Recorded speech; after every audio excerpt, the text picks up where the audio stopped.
Celtic had the chance to go back to the top of the table this weekend, but Jai Beaton, care of the Crown Bar Bellshill, was having none of it.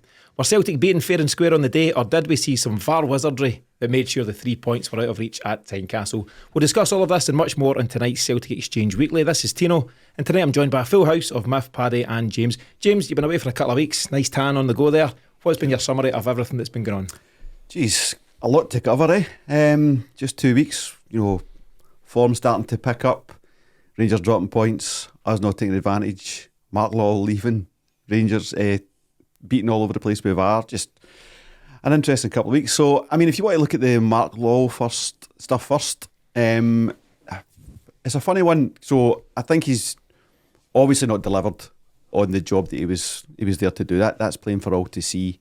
The stats are all there in terms of the number of players that are playing that he's signed. James Forrest has played more games than most of the signings from the summer, for example, this season. So, that's not been a performance that should sustain any role. But my overall feeling on it is, what were the restrictions put on Mark Lawwell in terms of doing his role?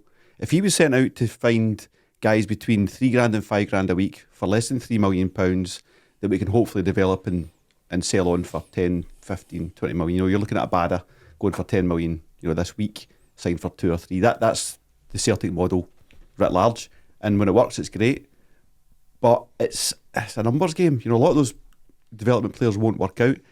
And that criteria will hamstring you if that's your only criteria. If you say, go and get me 4 of those and get me 3 of those, which is senior, experienced, £10 million, £7 million, whatever it may be, I don't think he was given that criteria. So he was set up to fail. I know this is very soft compared to a lot of the kind of fans' views, and a lot of things I've been saying all season in terms of criticising him.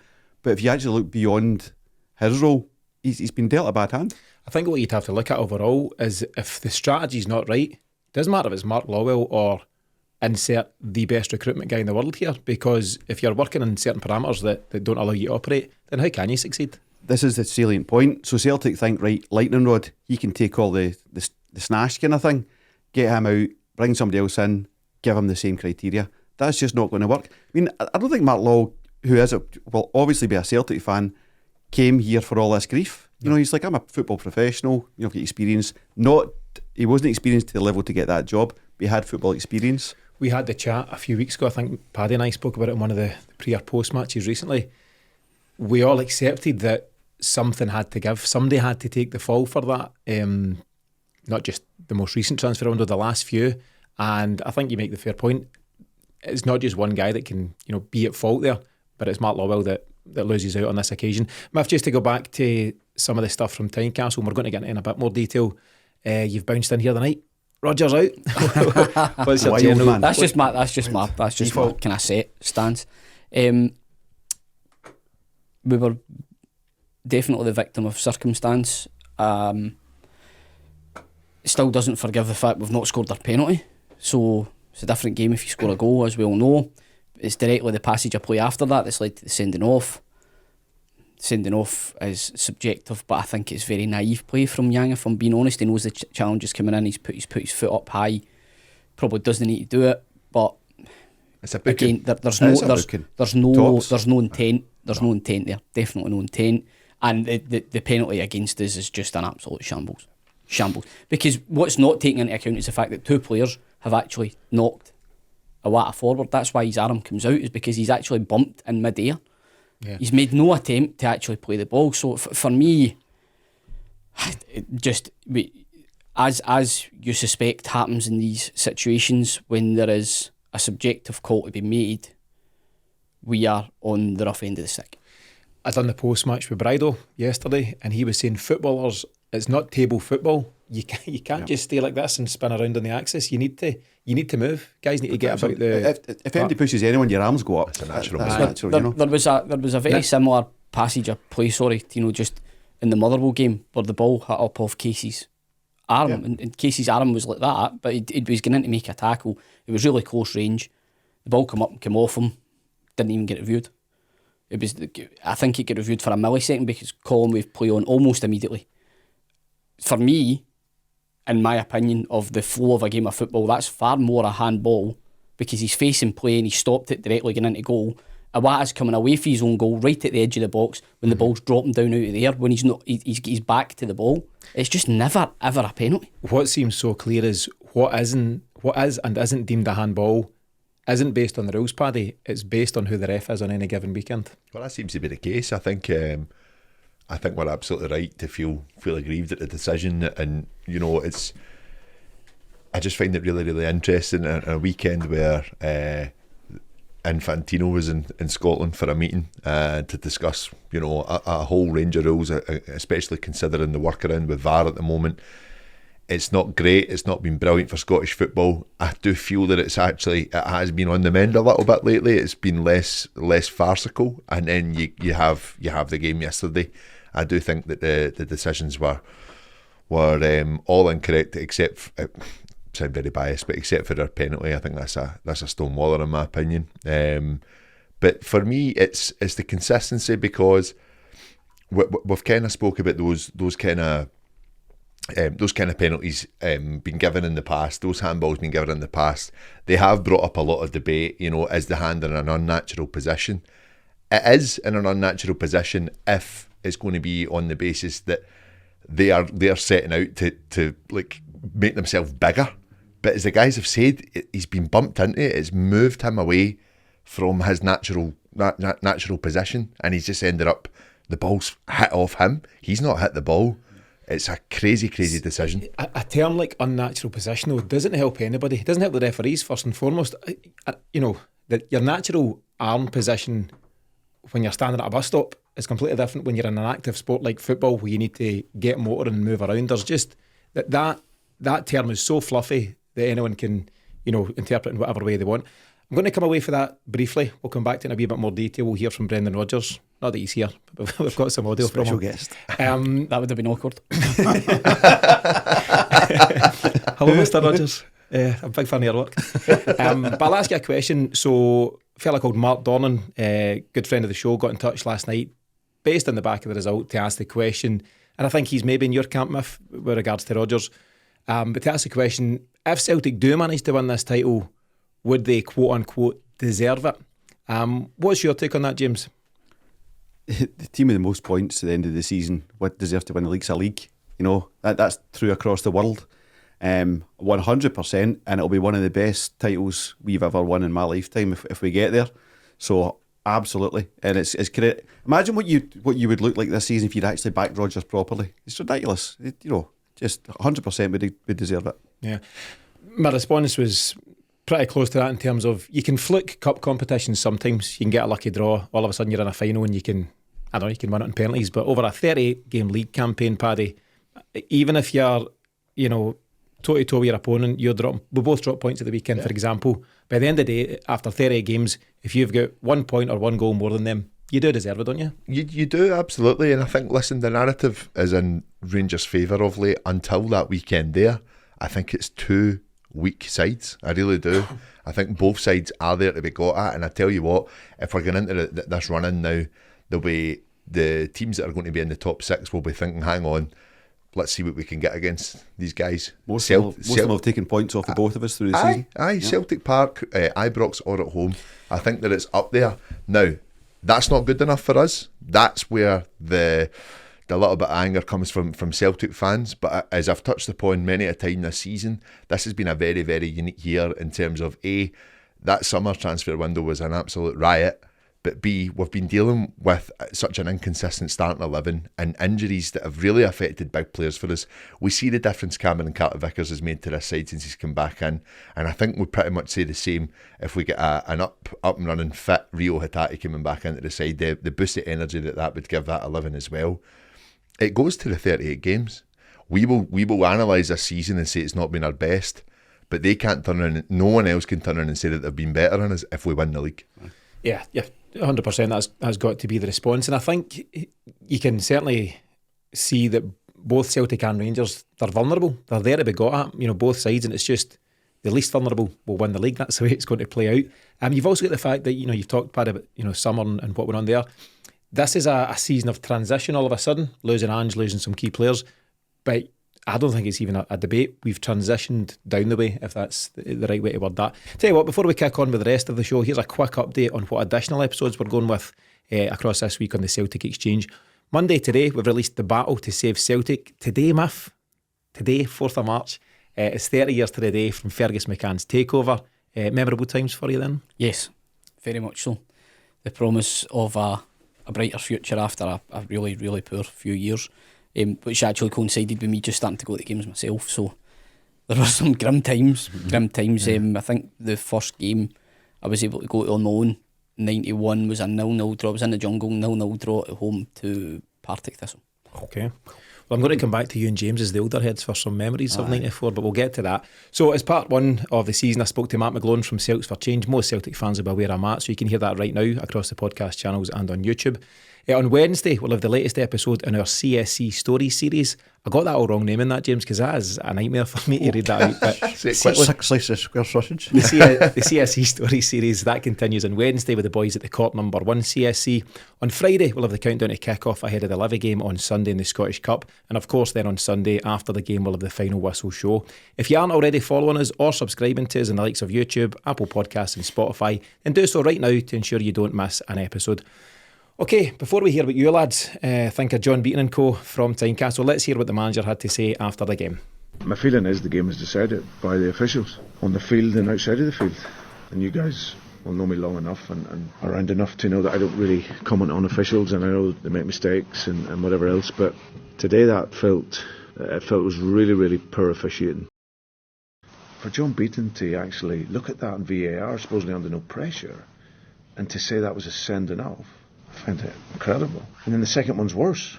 So to have a penalty go against you for that, then there'll be penalties every single weekend, midweek. I don't know what he's supposed to do. VAR is not the problem here. I think that's what's clear. It's competence, and I think the first one is a great example of the game being refereed outside of the pitch.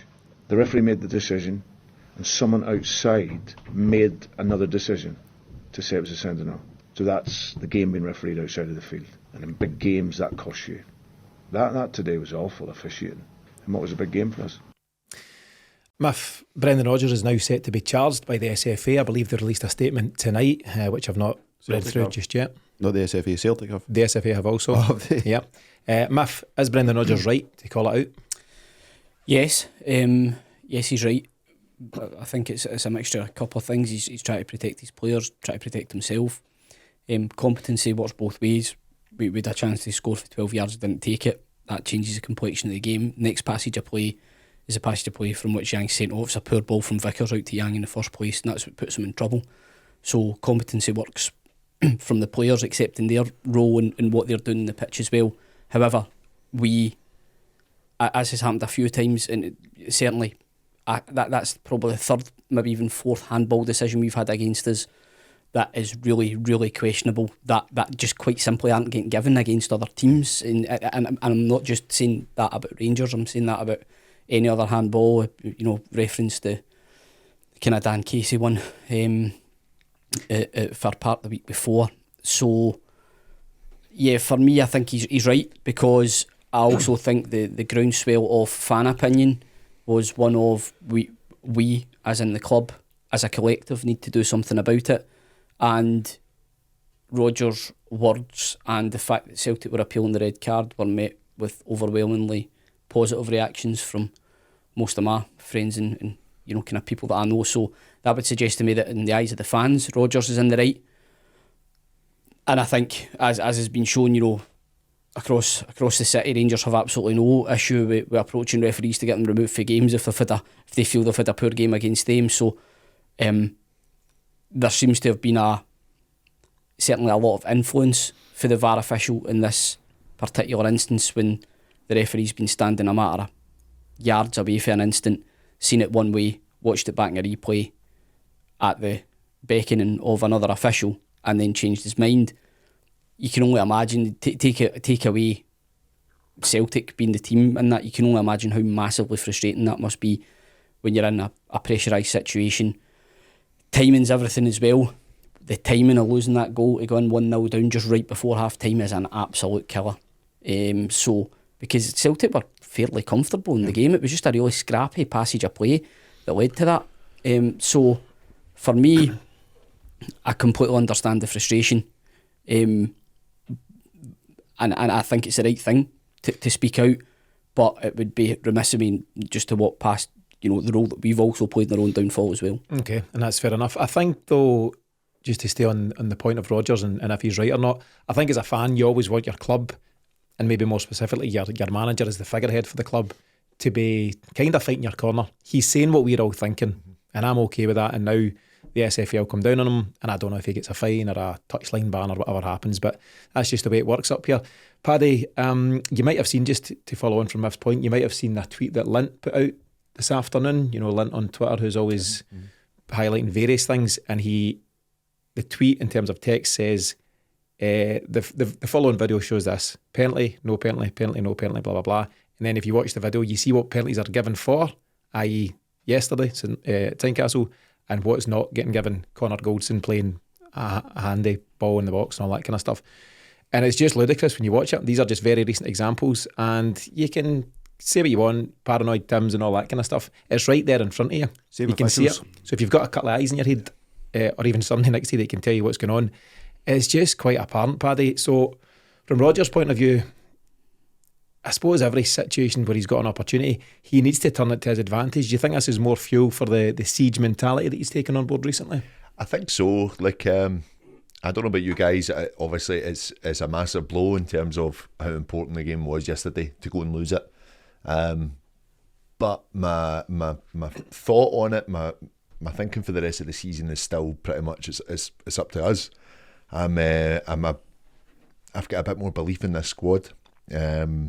I think asking them to go and try and get a result yesterday with 10 men with 75 minutes plus to go is a big ask at a very hostile place, and really, really poor officiating. I take your point in terms of the penalty.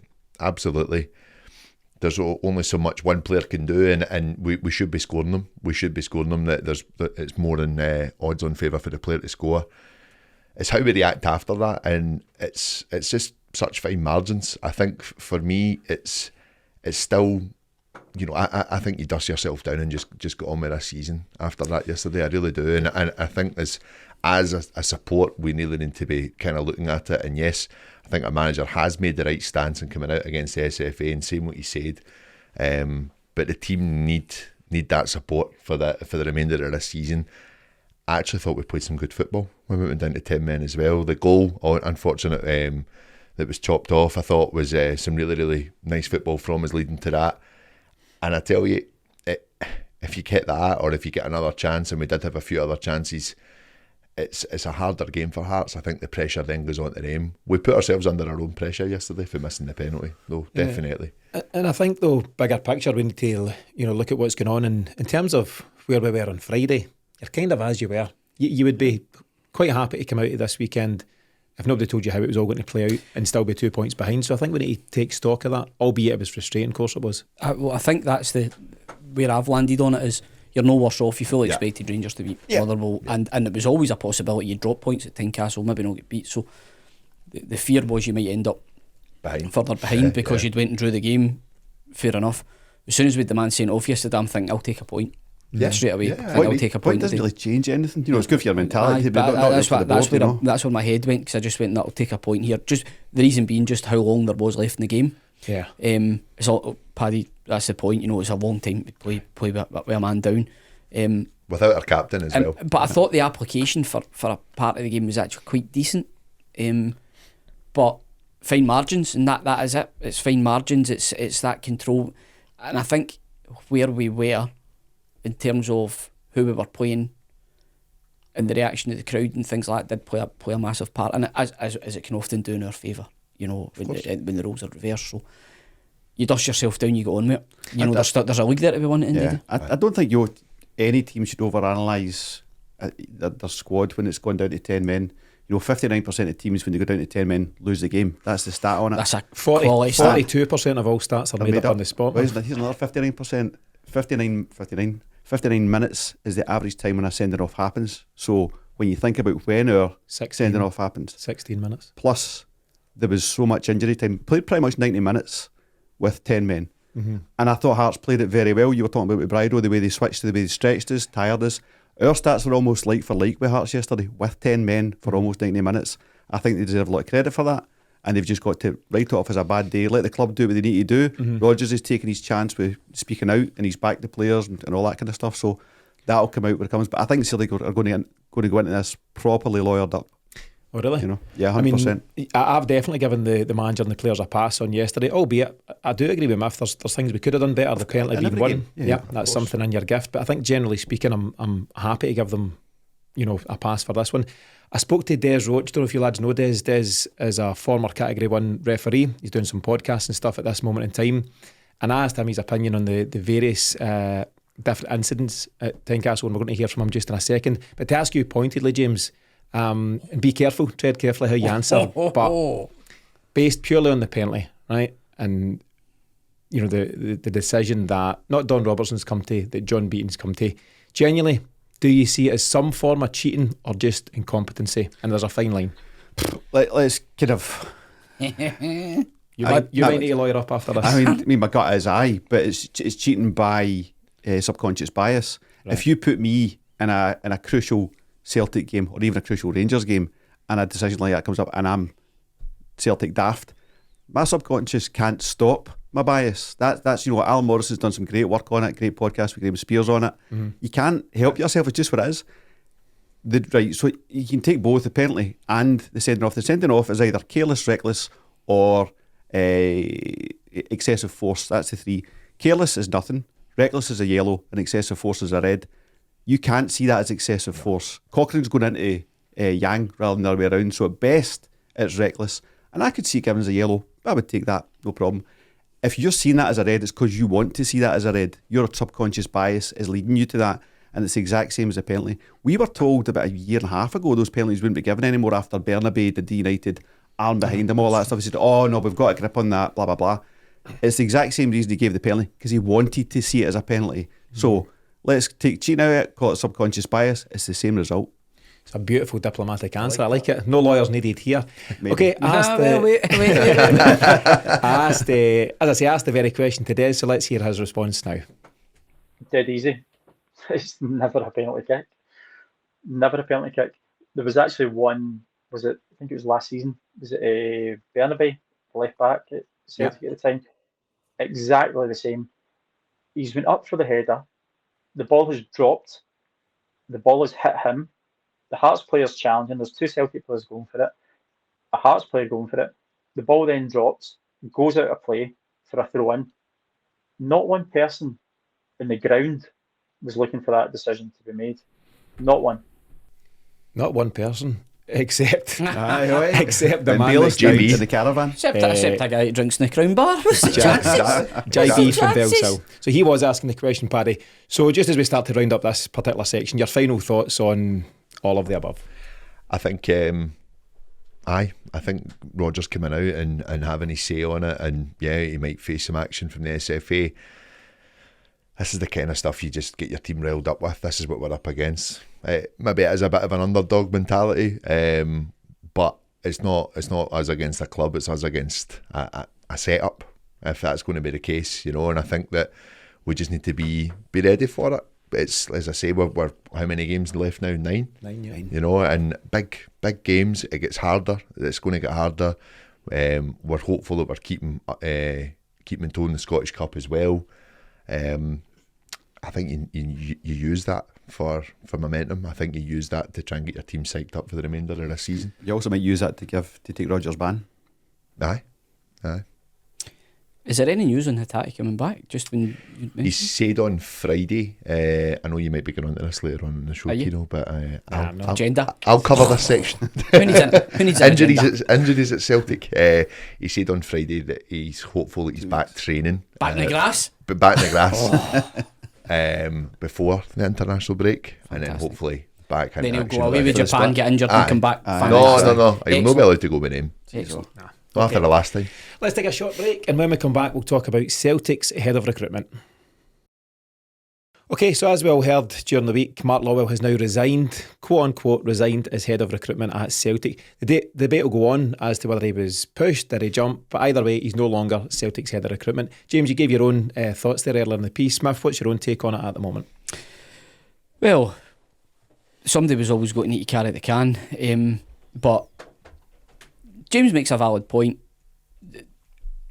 If you're working under parameters where you're always trying to, that golden project in, it's going to make you £8-9 million when you sell them, there's got to be a bit of turnover in that. But ultimately, the past 2 transfer windows have just been so poor.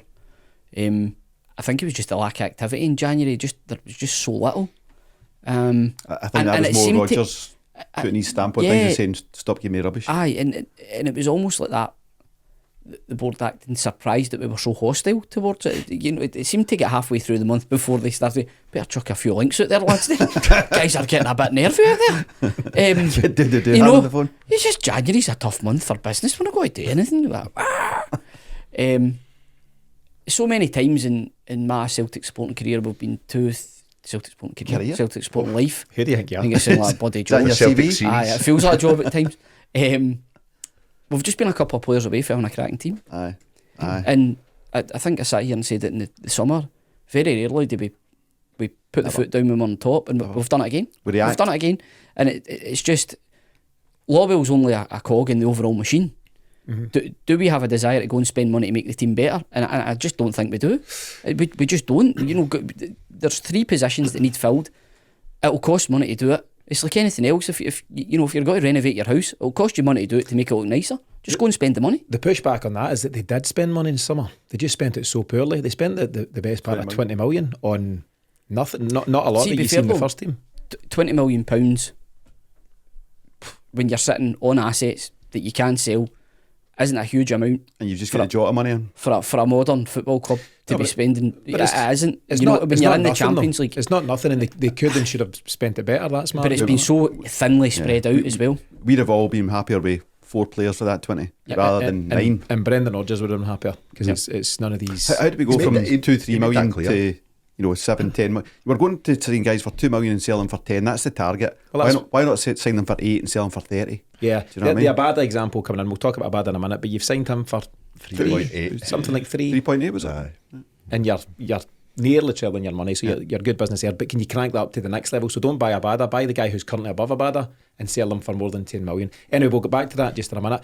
I suppose I want to try and turn Mark Lawwell's exit into a positive in the nicest way. So first of all, Paddy, do you think we'll now see Celtic go into the market to recruit for that role and do it properly, in my opinion? There's the various links and what is and isn't true about how he came into the club, and that's fine, that's now history. But what about what Celtic do next? Do we go and look for, to quote guys like Dom Mackay and others, and find the best in class? There must be some guys out there that can do that role very effectively. So is there a real opportunity here for Celtic to get that key recruitment right? There's a great opportunity for it. I think that I agree with James's point earlier on about that, it's not just all on Mark Lawwell, but I think that the quality of player that he was probably bringing to the table wasn't what we were looking for as well. And I think the fact that it was Rodgers that came out and said he brought in Anita as well, like that's a massive statement of this hasn't worked. And no, I don't feel confident that position does get filled, because the transparency from the club to the fans in terms of what the vision is, what the future is, we got that all in a discussion from Don Mackay almost 3 years ago. There's been nothing since. There's been absolutely nothing since, and I think we are given the small statements here or there, just explaining who's arrived at the club, who's leaving the club, and we're not hearing much afterwards. We don't know what the vision is. We don't know if we're going to employ a director of football. We don't know if anyone's going to come in and hopefully in the next few weeks to replace Mark Lawwell, considering we've got a summer window approaching as well. We don't know if there's going to be any changes at board level in terms of, those that have been there for a long time and don't really seem to be doing much for the club at this point. There is no forward thinking, and they're not, again, talking to the fans about it. It's really concerning in my view on that. I think, I don't know what we're going to be looking to do. And the thing is, this is not the first time we've been speaking about this. And as a bigger picture thing, Paddy, I think communication in general is one of your biggest bugbears, not just about what's happening with recruitment or bigger picture plans, stadium stuff, development, hotels, all the stuff that you hear about at different times randomly through a preferred journalist. When are the club going to come out and tell, you don't need to tell us the finer detail of the strategy, that'd be foolish, and no club would do that, but you can give us some headlines and things to get excited about. You see it from other forward-thinking clubs down south. I don't know if it's Brentford or Brighton just now that are the shining lights for that. Right. They're sharing with their fans the vision and getting fans excited about it. And I think, if Celtic mapped out to say, where about now, 2024, we're not going to be greatly successful in Europe next year or particularly year after, but we're working on something right now so that in 2, 3, 4 years there's something that can be happening here. Just that kind of communication. No, you don't need the finer detail on how much you're going to spend and not spend, but things to get excited about, Matthew. You understand? If they set themselves targets, then they make themselves targets. Because then if they don't hold it up, then we'll hold them accountable. That's why they don't set themselves targets. Because if they fail, they will be held accountable. But this is the issue I'm talking about. It's 2024. Why have we get a business model like that? It's an absolute joke. There's a business model where there is no accountability. To both your points. It's too comfortable. Like, if we say that, then we'll be accountable for it. It's like, you should be accountable for it. It's the risk-averse approach across the board. To be successful and to be hugely successful, you need to take risks. There's no guidebook to say, just take these wee non-risky steps and you will be European champions. It's not possible. You need to go and speculate and risk and sign some guys and go out your comfort zone and try things differently. There's all sorts of ways to do it, but the risk-averse feeling around the whole club, on and off the park, it filters through. Well, you're no buying your way in a scarf that says strong balance sheet on it, You know, at the end of the day, you're going there to watch a product on the park, and you could actually argue, you could argue that it's actually, poor management to have so much money swirling about when the team is in dire need of reinforcements, and it's not fair in the players who have been there for years. The likes of McGregor, even the likes of Taylor, to a degree, Hart as well. His workload's probably been too much over the past season or so, when he's probably needed rested a few games. Vickers keeps breaking down injured. It'd be nice to kind of rest him at times if you had somebody competent to come in, but we've not reinforced the squad to allow us to do that, and that is negligence. And I think in Peter Lawwell's chairman's statement when they released the half-term accounts there just in the last week or two, he basically alluded to that. He said, we feel your frustration, we all got that, and also we kind of know we shouldn't have this much money. They kind of lean towards the fact that this isn't right. Imagine a club being nervous about putting out such an excellent set of accounts, because everybody's sitting like, dirty. But that is the thing. We know, guys, about the kind of shareholders meeting maybe about 4 or 5 months ago. You kind of float in these circles. I don't. I know people who do. Got a bit of money in the club, lads. They were kind of giving a bit of a, they were giving a bit of a, January's going to be cool, guys, calm down kind of thing. It's all going to be fine. Those guys are all business people. They all know that money is fuel. It's not to be stuck in the Scrooge McDuck vault and looked at. It's to be used and used properly and invested. It's, that's why he was embarrassed. And I think he's answering, not us, the general fans there, he's answering those senior business people, shareholders that have said, look, we know that that's wrong. Yeah. The biggest problem Celtic can make right now is to replace Mark Lawwell. That is not the answer. The answer is the structure that Mark Lawwell sits under. If we go and spin it around and say, there's a head of recruitment, it's a pretty perfunctory, technical role. Do you know how to negotiate a deal? Do you know how to spot players? Do you know how to act on the manager's instructions for what he's looking for? So it's quite, there's a technical brief, go and deliver on it. It's the strategy above that you're looking for, and that's really where we need to be. And if there's none of that, I'll not be back. Lee Congerton's seen that. Leaving He's leaving Atlanta. I thought you were waiting to dig him up on using the word perfunctory. He was. No, not at all. No, I'm just on board with James's use of things. Well, here's a question though, and I think, in different ways we've all put a positive spin on it, but is it something, Mark Lawwell's appointment and now exit, is it something the club can learn from in terms of, or take steps to improve on that next time around? And I think you're right though, but before you replace Mark Lawwell, you need to sit down and look at what the strategy is, get clear with the manager on what he needs, because it just seems that there's a disconnect between what Brendan Rodgers required and what the club were willing to offer him. And that isn't Mark Lawwell's fault. The biggest problem is if you're hiring anyone for any role, you need to know the way your company's going before you can hire them. Because otherwise, what you ask them to do, we don't know what we're doing as a company, as a club. So how can we sell the role to someone and expect them to deliver on it when there isn't any even medium-term strategy? The strategy is only short-term. do a wee bit of stuff in Europe, stay ahead of Rangers. That's it. And that's just, we're way past that. I'd have to agree, and time will tell, but the mistakes of the last few windows could prove to be very costly, and I don't just mean in terms of players that you've wasted fees on and ongoing wages. There's guys picking up a lot of money at Celtic for doing next to nothing, but it's this 50-60 million prize pot, Paddy, that awaits the winner of this season's Scottish Premiership in terms of the Champions League access. That is a really costly mistake for the club to be making, isn't it? It's again just juggling and hoping that everything will be all right, because we've been the most successful team in the last 12 years, and I think that there's just no model in place to kind of take us to the next level. I think we've seen many teams probably on par with how much money we're bringing into this club, some even bringing in less, like outweighing us in Europe quite a lot, like quite substantially. I watched Bodo Glimt the other week against Ajax, albeit Ajax went and took the victory, but they had to work for it. And again, a team that's model seems to be still successful for them. They're getting to the latter stages in European football, and they're not just there to make up the numbers. They took Ajax to extra time in the second leg. We're dreaming about that. Yeah, we're dreaming about that, and we've been. I go back to the point that our last knockout win in Europe was 20 years ago.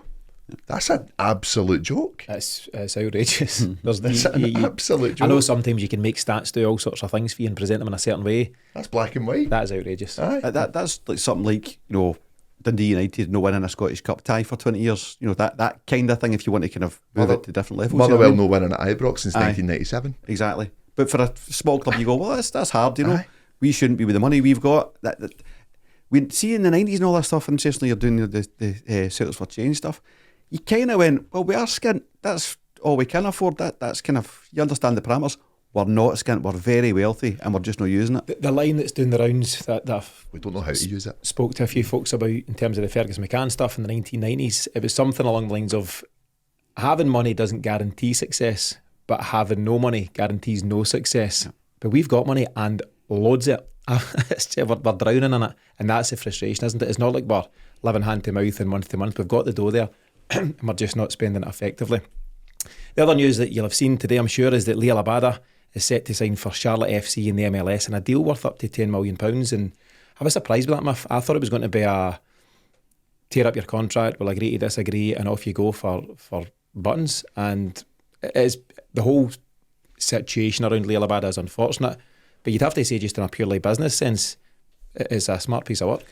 Well, it's a great deal for Celtic. It's a great deal for Liel Abada. So, yeah, best possible outcome is what I said earlier. And yeah, there was never going to be an ending where he came back into the team and played, I don't think, just because the positions had became very entrenched. I think he was under a lot of pressure for back home, so staying at Celtic wasn't going to really be tenable for him. But I'm just glad it's been resolved to everybody's satisfaction. Yeah, it's some big moments in a Celtic shirt, James, least of all against Rangers, some really big goals there, but it's the right move for all concerned. And as Miff says, it's best case scenario. 100%. I was a fan of him all the way through, and circumstances are what they are. I suppose in the last piece we've just gave the board an absolute shoon. They deserve all the credit in the world for how they've handled such a difficult situation here, sensitively for the player himself, knowing the pressure he was under back home, how he'd be feeling about it all. There's obviously parts of our sport, including myself, that are very pro-Palestine. That's very, very difficult for a club to manage that with the player in that situation. To then manage that and not just say, look, we know there's no coming back here, so we'll just shake hands and walk away, or take some. And some media were pushing for it in Scotland. Oh, that'll be like a 2-3 million. You maybe get your money back, kind of thing. So to go out and actually find the deal in one of the only places where the transfer window's still open, and a place that suits Abada, where he'll feel comfortable and you won't get any snags from back home anymore. They've worked really, really hard to get that done, and they deserve all the credit in the world for it. So, fair play to them on that. Fair play to the club and the manager for how they've managed that. If only we could deal with incomings as well as outgoings. They have. They've done pretty well there, and obviously off he moves. Paddy, did you enjoy his time as a player? Take all politics out the situation. Did you enjoy what he brought in a Celtic shirt? Yeah, I thought there was real promise of Liel Abada. I think he what an incredible first season he had in terms of just popping up at the right time. I think Great reader of where he needed to be. Aye. And I think Barisic will be happy to see the back of him. He was a big prospect for us, and it's actually one of the reasons why I think, Celtic have been clever with this, in the sense of they have done everything as best as they can for that guy, and what he will be going through in his life. And listen, I generally think that's a guy that still wanted to play for Celtic, but probably looked at the bigger picture and thought, this is really going against me for the pressure he was under from back home. But I think Celtic have also said, we hear you, we're going to listen to that, keep yourself fit, but you won't be involved in the squads, but we're getting money for you. Yeah. I don't think it would never be 2 or 3 million. And I tell you, if we waited to the summer and this nonsense wasn't happening, I think we would have made more money on him. So I think good deal for all around. And I wish him all the best. I really do. I think we all do. I think we all wish him all the best and good luck to him out there in the MLS. Let's take a short break, and when we return, James will be bringing us this week's Mystery Celt. Welcome back, folks. James will come to you in just a minute for this week's Mystery Celt, but before we do so, let's take a quick look at last week's Mystery Celt, provided by Paddy. Clue number 1, I've played in Scotland, England, Italy and France. Clue number 2, I scored twice on my Celtic debut. And clue number 3, in 2009, I tried to buy Portsmouth. I've got it just on the buzzer, James. You were saying you've not got around to it yet, you've not listened. But halfway through the show last week on my holidays, tried to buy Portsmouth. Maybe somebody with a bit of business savvy. Swiss. Aye, Yes. very man. Can't remember his name. Albin Ayeti. It's fine, I got it anyway. Yeah. Ramon Vega. You had it. I'll give you it. Taking it. So Ramon Vega, he arrived at Celtic in a 6-month loan deal for the second half of the 2000-2001 season. He got 2 goals in his debut against Aberdeen. Claimed a treble for that season, and he's got 23 caps for Switzerland. And as I say, he's moved into business circles, and I think he's put himself forward for the FIFA presidency on a couple of occasions, although he's missed out at the moment. James, your own thoughts on Razor Ramon? Interesting guy. I mean, he wasn't the best player in the world, but he certainly wasn't the worst. He had a decent career, decent CV, and he popped up at some important moments. So, and he always seemed a big, likeable big guy for director of football. Maybe. Hey, well, that's another show. We'll get to that. But yeah, it's clearly a guy who kind of sees his future in that side of the game. Miff, were you a fan of Ramon?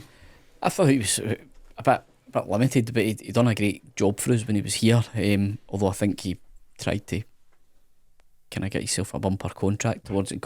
He scored a few goals and he tried to kind of play us off. But no, done well when he was here, and then come up, did a job, walked away with a treble. Happy days.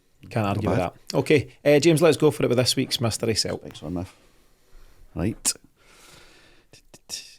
Always like a wee international caps clue first, because that tells you absolutely nothing. Yeah. I have 18 caps for my country, 2 goals. Who am I? Next clue. Right, okay. Who am I? That's it. I made my senior debut in football for English club Rochdale. Gary Hooper. I was going to say Hooper. No. No, he's not. No. Caps. No. Gordon Strachan signed me for Celtic in 2008. Paul Telfer? No. 2008. Rochdale, Scotland Caps. Well, Scotland Caps. I don't know, I made that up actually. No, Is it no, Scotland? no. I don't know. Caps. Just make up your own clues. Strachan. Is that it? Have we run out of clues? Right now, I give you a Strachan. 4th and I give away 5th. Yeah, 4th please. 4th, over 5 years at Celtic, I made 66 appearances with 9 goals. He sounds rubbish, doesn't he? 5 years. Ah, you've... And clue number 5. No.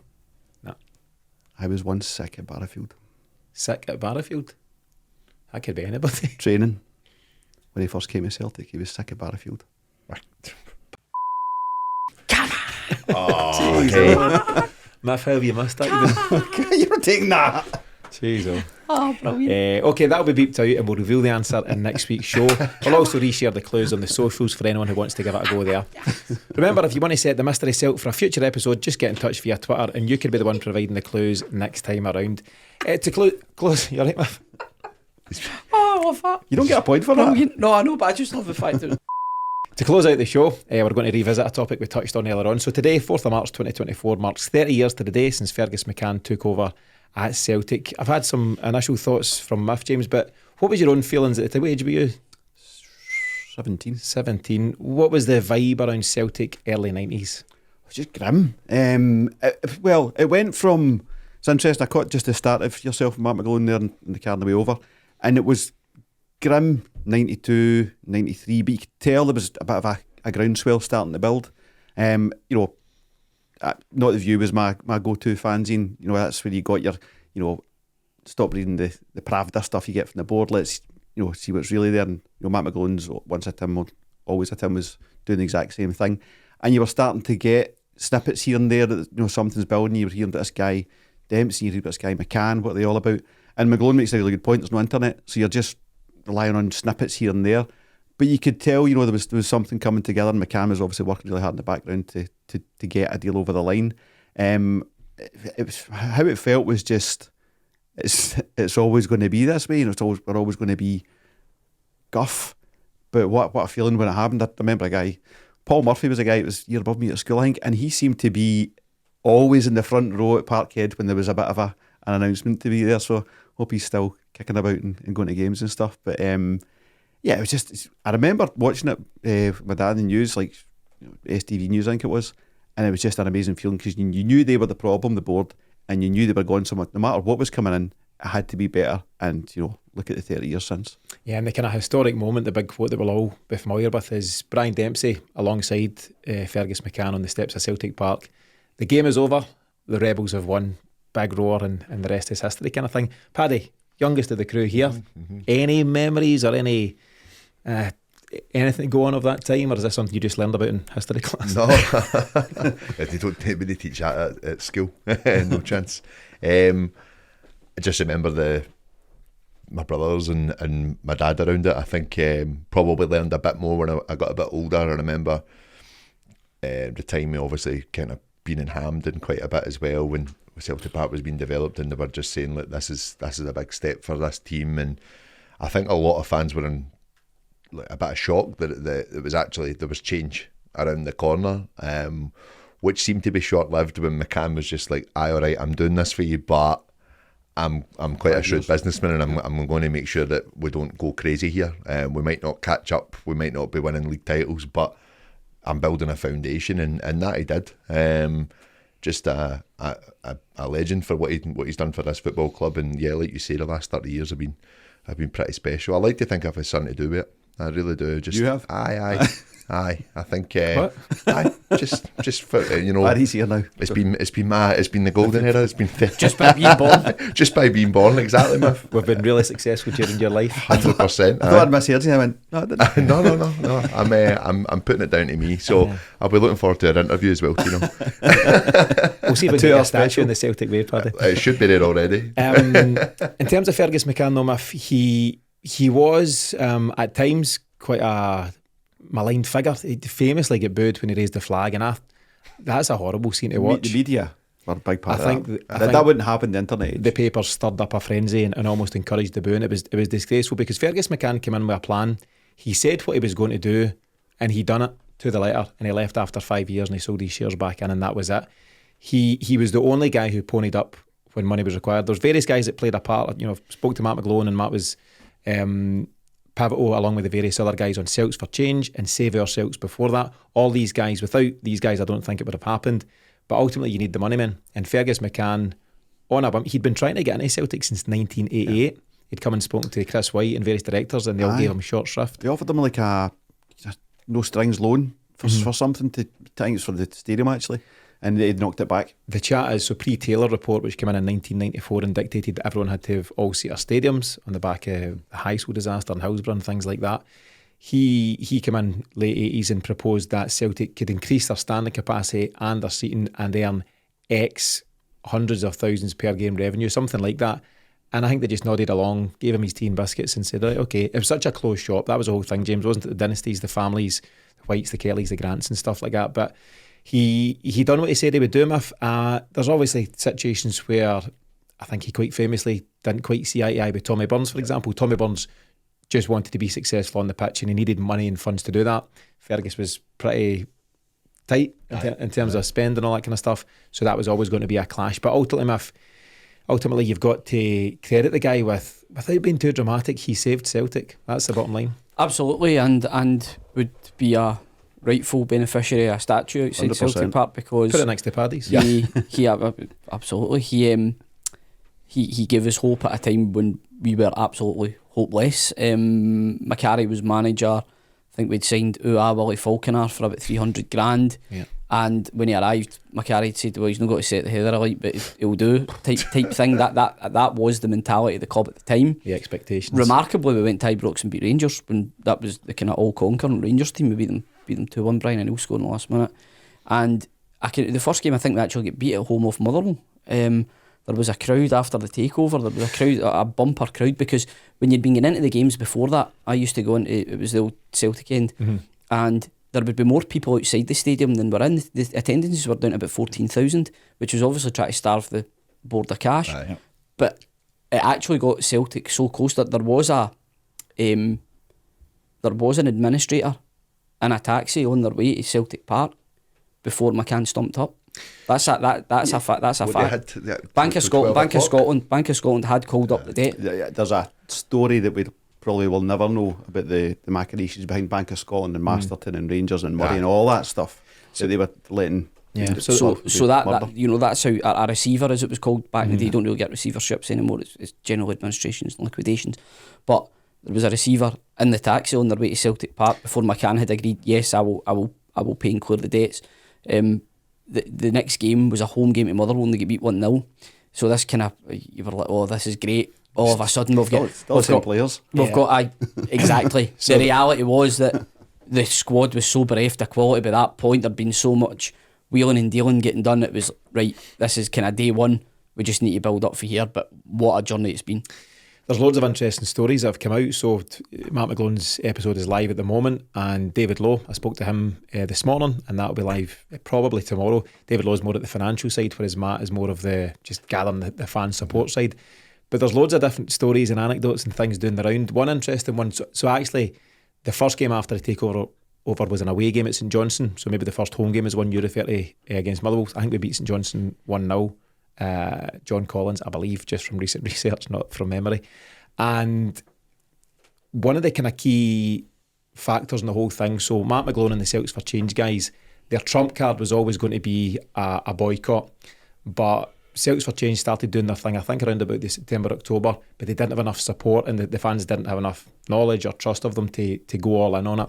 But they kind of attended various meetings and gathered all that support to the point where I think the game was on the 2nd of March, a midweek game against Kilmarnock, and they called for the big boycott. It was actually meant to be at the weekend and it got snowed off, so you're thinking this isn't going to happen, but they arranged the boycott for the 2nd of March. Now Celtic are famous, or were famous over the years, for massaging their figures. Everyone could see there was 15,000 in, allegedly, and they would play all sorts of numbers for tax reasons or whatever they were doing. Allegedly, get the lawyers in here, man. That's all right.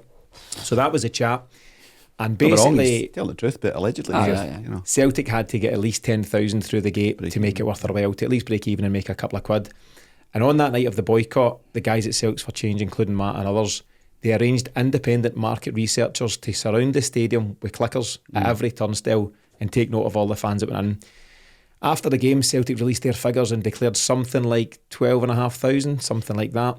Matt gets the details from the market research company, 8,000, of which something like 1,900 were Kilmarnock fans, so actually around about 6,000 Celtic fans. And that set the alarm bells ringing at the bank, which led them to make the call. Celtic had 40 hours to deposit £1 million.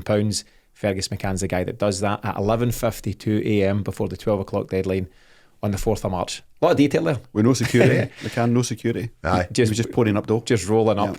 So there's lots of good stories. As I say, Matt tells it from a fan point of view, David Lowe tells it from a financial point of view, and the other key figures that we speak to in the weeks ahead. So it's really interesting. It's definitely one for tuning into. But yeah, just your final thoughts on it, James. A strange time in our history, but to Murph's point, actually, should Fergus McCann be more formally honoured at Celtic Park, whether it be statue or naming of the North Stand, for example? For me, he absolutely should. I wonder if he himself is not so keen on it. I don't know if he's that kind of person. He's never been one for big limelight and stuff. I know he's advancing in years and whatever, but Yeah, I think there should certainly be some. Did administrators essentially get statues? I don't know. The North Stand, why not? Nobody else is naming it. Yeah. I think it would be a fitting tribute, and it's strange when people are still living. So we'll see. But I think he's earned our eternal thanks. Allowing Paddy to go and be so successful in the last 30 years. Listen, he can get the trophy before me. I can wait. One of my favourite things, I think I've brought it up in the show before, was the chewing the fat. Not the chewing the fat. Sorry, only an excuse episode. Not too long after his takeover, and it was Tommy Burns coming to see him about signing a player, and he knocks the door and he's like, "Come in," and he says, "Oh, I can't." He says, "Oh, you need to put a pound." In the door and that open. He comes in, he's like, "Can I have a seat?" He's like, "Yeah, that'll be a pound as well." "Can I have a glass of water?" "Of course you can." "How much is that?" "That's free. It's free." "That'll be a pound." He's like, "You said the water was free. A pound for the glass higher."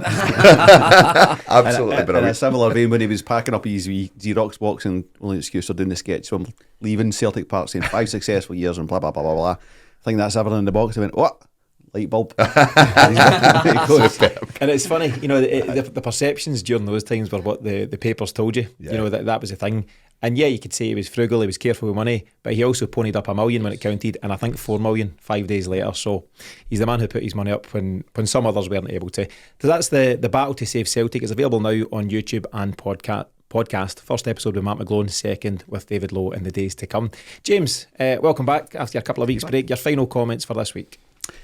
It's just as Brendan says, this is when the fun starts, I mean, it'd been more fun if we'd won yesterday, but you're at the business end of the season, which is what we're all football supporters and Celtic supporters for.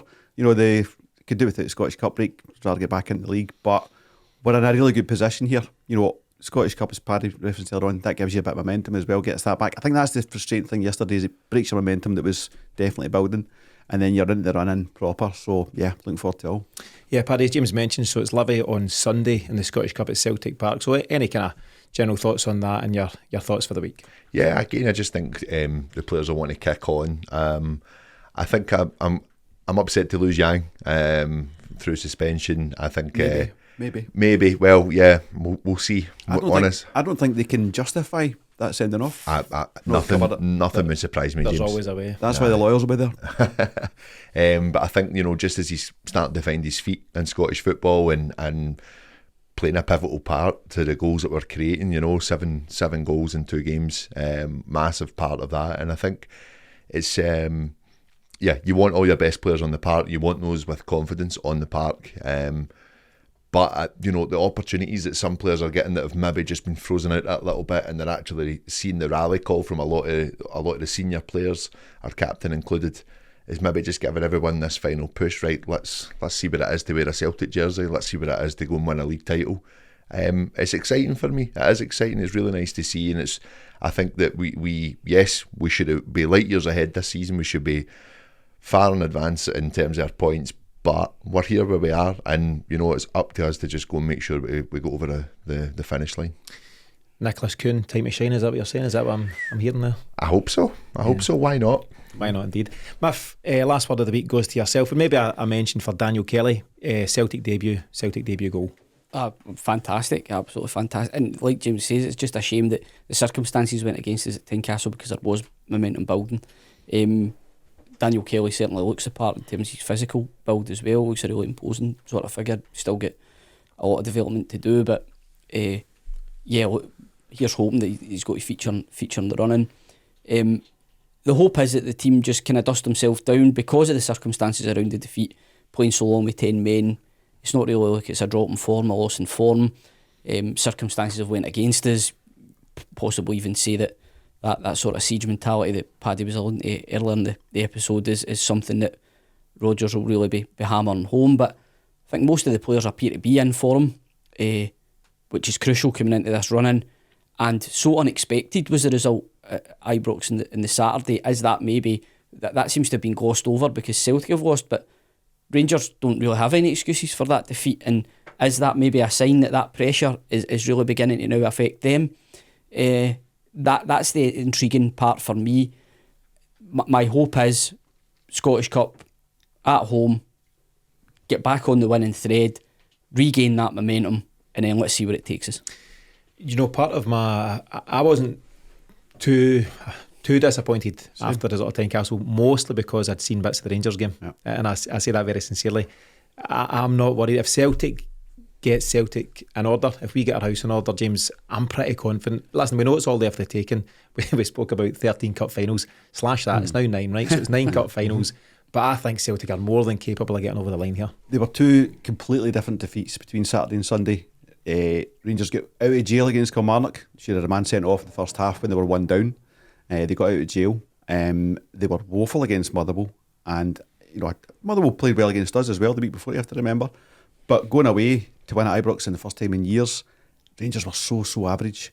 We've been playing well, and the only reason we lost yesterday, or we can't tell how the game would have panned out, but I think would have been pretty comfy, is because of refereeing decisions. That's two completely different things. And Rodgers have gone in that dressing room after the game and said, he stole that off you, go and show them what you can do. That he's using that to get them going. Yeah, and a good point to finish on. So that wraps things up on this latest episode of the Celtic Exchange Weekly. Thanks to Miff, Paddy and James for joining me, and thanks to you for tuning in.